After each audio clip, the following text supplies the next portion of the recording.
qualifying appointments. You guys have probably been through a lot of the trainings as far as how to get the appointments, get them set up. Biggest thing now is, you know, you get the appointment, you want to make sure it's a quality appointment. You're going to go to the house, you don't want to just waste your time, okay?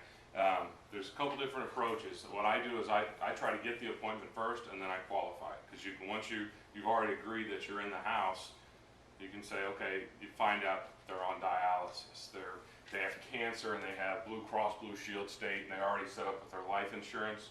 There's no reason for you really to go see them.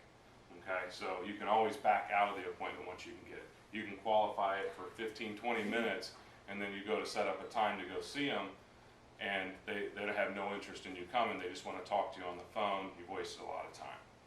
So I prefer to try and get the appointment set, and then qualify it after that. And if I have to back out of the appointment, I back out of the appointment. Right now, what are you guys running into mostly that where you go to the house, you sit down, and like 5 minutes into, you're like, oh, there's nothing I can do. Is Age. age? Okay. A lot older and harder to get insured, or even, you know, really high premiums because of their age. Okay. When you get your list, are you asking for specific age groups or just up to a certain age? I've started doing that. Okay. I think there's two lists. There's an info free, which doesn't have birthdays on it, and then there's one, I can't remember what you guys call it, but it's a list that maybe the cards were sent out to them at one point. The non-responder list? The non-responder list has birthday, year, month and year on it. So you can kind of go through and knock out anybody that was born in the 20s or early 30s. That's pretty good. Yeah, so what are some of the things that we really want to know about the people? I mean, it's on the referral card. You want to know their age, if they're married. The one I ran into the other day, I spoke to this gentleman 4 or 5 times. Set an appointment, he no-showed me, set another appointment. I wasn't able to get to it, set another appointment. I actually got down and started talking to the guy, went through everything. It was a good candidate for Care Improvement Plus, and he says, well, you know, let me run this past my daughter. She makes all the decisions for me. Yeah. And it wasn't one of those just excuse type things, which you know you'll run into that too. But I never asked if he had anybody who else makes decisions. Okay. A lot of times too, they only have A, right. Or sometimes just B. And you're going to run into that sometimes. Yeah. Yeah. Even when you ask them, they're not going to, you know, you have Medicare, sure. You have Medicaid, sure. They think Medicare and Medicaid are the same thing. Yeah, I've run into that, the thing with the daughter twice last week. I had 2 dementia people. And the thing that's tricky about that is if they have dementia, they don't know they have dementia sometimes, so they don't tell you that. You know, so you have to have somebody there. I mean, I got angry calls from the daughter the next day after I read the Care Improvement Plus. Tear that up immediately. She can't make decisions for herself and stuff. You know, but I mean, sometimes you even ask, do somebody help you, and they say no. They do it themselves. I mean, they don't know what's going on. Yeah, it's a sense of pride thing, or you know, it's just that stage of life. Yeah, they're really. All you can just be is just be compassionate to that situation, you know. Right. And sometimes you can't tell. I mean, I seriously could not tell that this woman had dementia. She seemed completely normal to me until the daughters called me the next day and told me that. Yeah. You know? The only problem I find sometimes with qualifying too far is, for instance, with life insurance. How many have you run into? They don't really know what the hell they have. And I mean, yeah, they don't know what you have when you're in the house. I wrote a couple weeks ago. The one I think I mentioned in one of the meetings, she pulled out a stack of papers. She thought she had 2 policies. She had 5 policies. She's paying $210 a month. I mean, she never would have been able to convey that over the phone unless I started going through stuff. She just kept writing checks out and sending stuff out. So I wouldn't have gotten that. I mean, I saved, and one was a graded policy, which she didn't need.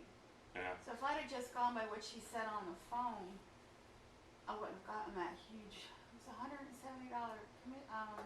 premium. That's why my personal opinion, you qualify the appointment to a point, but as long as you're not, no one's going to tell you every time exactly what they have. You know, they don't know they have dementia, or their daughter helps them every now and then. But if the daughter really makes the decisions and you do that, there's nothing you can do about that. So I want to know if they have dialysis, the only thing you can really help them with is a graded benefit life insurance. Okay, because Medicare is going to cover them for anything else. Well, I'm confused on that too, because I always thought, you know, dialysis means no Care Improvement Plus. But then I talked to Scott about it, and he said dialysis does not equal end-stage renal disease. There's a difference. So I went back and I had somehow miraculously remembered all the people that I had turned down for care improvement. I went back and wrote them all. Did they go through? I don't know yet, I just did it last week. Yeah. Yeah. That, I thought it was too, so maybe we should bring that up at 2 o'clock at 2, because I don't know the difference between the two. Yeah, Um, I never bothered if they were on dialysis. Every case is probably good, yeah, maybe. you know. So, but that, and if they have, ask about their health. That's one of the things. How have you been doing lately? Any major surgeries? You can't get too specific about those things, but ask how the health has been, because, you want to know that going in. Make good notes so that, let's say you talk to someone who goes to dialysis and you're not sure about that. You want to have that in your notes. That should be a quick appointment. Book another one pretty close to it. So maximize your time. If you're leaving the house, it's costing you money.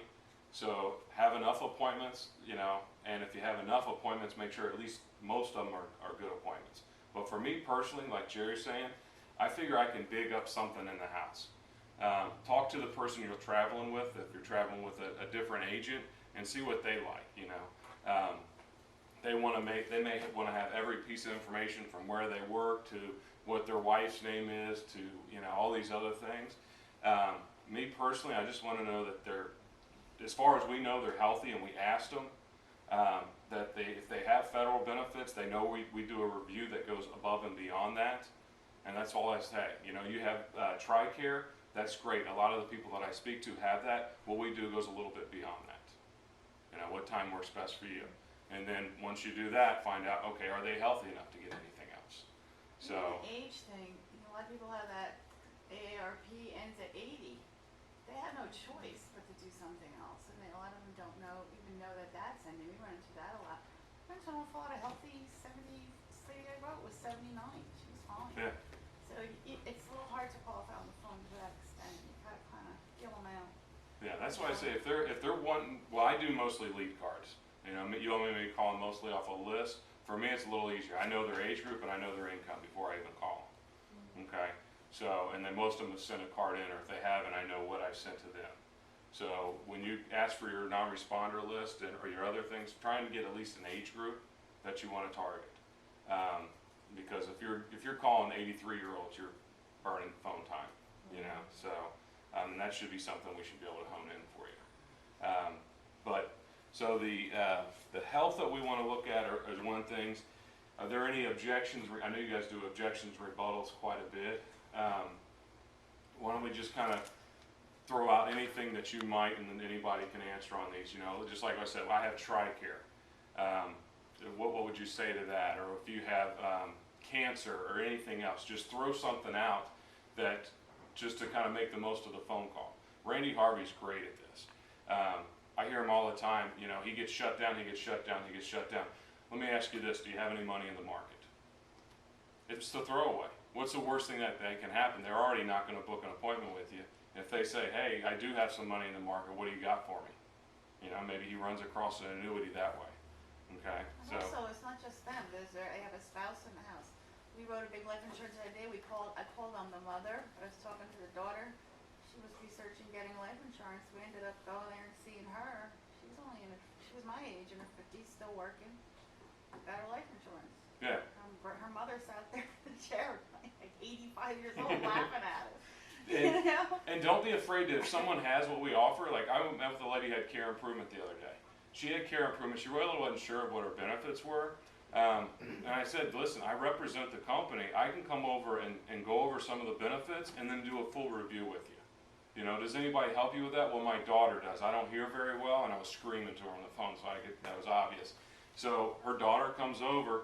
Her daughter has Medicare, Medicaid, and the Care Improvement MAPD plan. Not this dual plan. So talked to her, signed a scope of appointment, wrote her, then meet at her house. Her husband's there. He's getting ready to start Medicare. Okay? So just by being open to helping people, and that's at the end of the day what we're out there to do. You go out there, if they're willing to meet with you and you can qualify them in some ways. Now, if it's one of those appointments where you really don't feel like there's going to be much to do, double book the time or book another one a half hour apart. Look at your maps, make sure you're not booking 50 miles away from one another. But there's nothing wrong with having a 10, 10:30, and 11 if you think two of those are either maybe you're not going to no-show or are going to no-show, or there's going to be, you know, just not much to do. Also, don't be hesitant to go a little further into what you're doing. I walked into a house where someone had been there in May, wrote the care improvement. That was all they did. They wrote it and got out. She qualifies for everything. They didn't do anything for her. So I have gone back to do the LIS, get her set up on Medicaid, but she got turned down for SSI because of the cash value in her life insurance. So now we've got to convert all of that, get rid of all the cash value. Once I get her on Medicaid, you better believe I'm going to rewrite her care improvement and take it away from the person that was in the house before, because they didn't do their job. True. So, You see that a lot too. plus, you know, Yeah. she thinks I walk on water now. So of course she's going to tell everybody about me. Oh, she's got me on all these programs. You know, you gotta, you know, let her talk to you. So you gotta go beyond. Yeah, and do your job once you're in the house. That's what the lady said yesterday, the daughter. She's like, we've spoken to a lot of people. I mean, between my mom and me, we get a ton of phone calls. And she said, you're the only one who really seemed like they knew what they were talking about. So, That you know. LIS is huge. I mean, people don't have life insurance, they get that money back, and they want life insurance. I've done that a few times. You mentioned going back to explain the benefits. I've gotten a lot of houses with that Humana over-the-counter benefit. People that had existing Humana, they don't look at their mail. They got a new catalog in January, never opened it. And they got a new Humana booklet with the catalog in there. Most of them don't know about it. So it's already August. They haven't even used their $40 a month benefit. I've Right. taken catalogs to quite a few people and gotten life insurance or gotten in the house like that. Yeah. So And if you know ahead of time you're going in for life insurance, do your quick review. Now you've brought benefit. Now you have the right to ask about everything else. They didn't do a thorough job, or maybe they had Humana for 5-6 years, and the benefits change every year. Also, keep really good notes. That's excellent for the MAX system. And even when you're making phone calls now, hey, you have CIP, you're in Charleston, they're fairly comfortable with it. You know what? You know, this fall all the plans change. I'm going to give you a call this fall and be memorable about it. You know, make a joke, do something where you're going to call them back this fall. Now that's just added to your list of people that you're going to call this fall, because that's where the newer people really can make some money starting January again. So keep really, really good lists. That MAX system is perfect for that.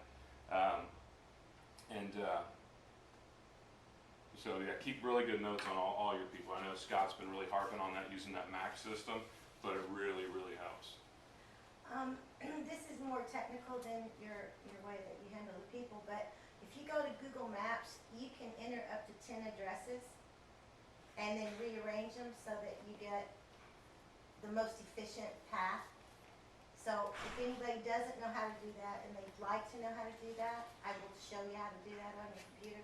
It's very easy, but it has saved me hours, because I was going like one place over here and then 35 minutes over here and then 28 minutes So over are that you direction. booking your appointments based off of that direction? Well, or- I start calling, and then as soon as I get one, then I go and then I zoomed in to see the streets that are around it, and then I pull up my list and I look for those streets, and then I put them on there, and then I call.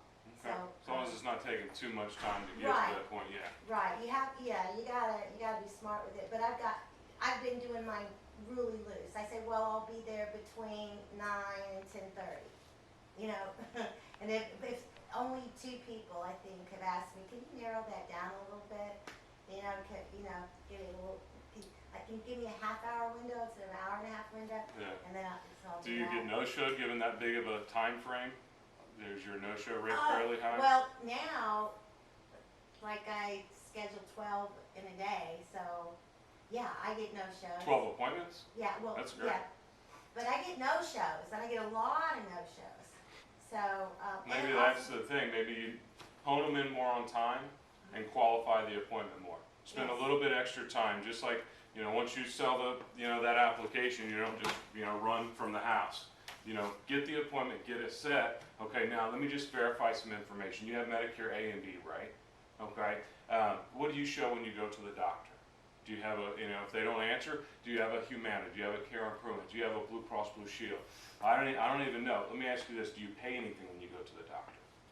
Okay, so all those questions you could ask, now they're kind of remembering you more. You know, it's corny, but actually, Teresa used to say, "I'll be." What did she say? She said something about being a truck or whatever. So now every time I get off the phone after I book an appointment, my name's Greene again. I'll be in a blue Ford pickup truck, so you know it's me when I show up. You know, something that they know. You know, is there do you have a dog I need to worry about? What color is your house? Ask about the mailbox. You know, is the number on your mailbox or on the house? Because I spent time in Manning, and it's brutal. It's like 1, 7, 18, 14. You know, the numbers are just bouncing all over the place. Had numbers? Fine in the house. So, but so let's just try and do a better job of qualifying the appointment so we don't have as many no-shows, and really spend some time after you got the appointment. Like Jerry said, you don't want to go too far. You know, you don't want to. Don't want to talk yourself out of Excuse the me, house. rude reference. You don't want to talk yourself out of the appointment, and you don't want to have them go, well, you've talked to me about everything that you wanted to talk to me about, so you don't need to come. Or you say, hey, I'm only going to be there 5, 10, 15 minutes, whatever you say. 10 to 15 minutes longer if you have questions. And you spent 20 minutes on the phone with them. So they're like, obviously you're going to be here longer than that. So, but as far as qualifying appointments, that's my biggest thing. Make sure that you can help them in some way. And even if you don't know that you can get them anything additional, make sure that that you bring some value to them, and then we're good enough in this office that we can find something. If you're in the house and you really can't do anything, always pull that United of Omaha Children's price sheet out, because that sometimes they're almost always paying for some grandchild or want to, and it's so cheap. Yeah. It's really Or hard to. Jeremy kills it with an ACA. I mean, how many 65-year-olds around here have kids that are underinsured or uninsured? Yeah. You know, I mean, I've got that's just whole a list of way it to for make that a list. too. Yeah. So, but that's basically all I had. Just trying to, you know, qualify the appointments a little bit more. And if you have any questions, just talk to your manager or one of the other agents. So, let's get on the phones.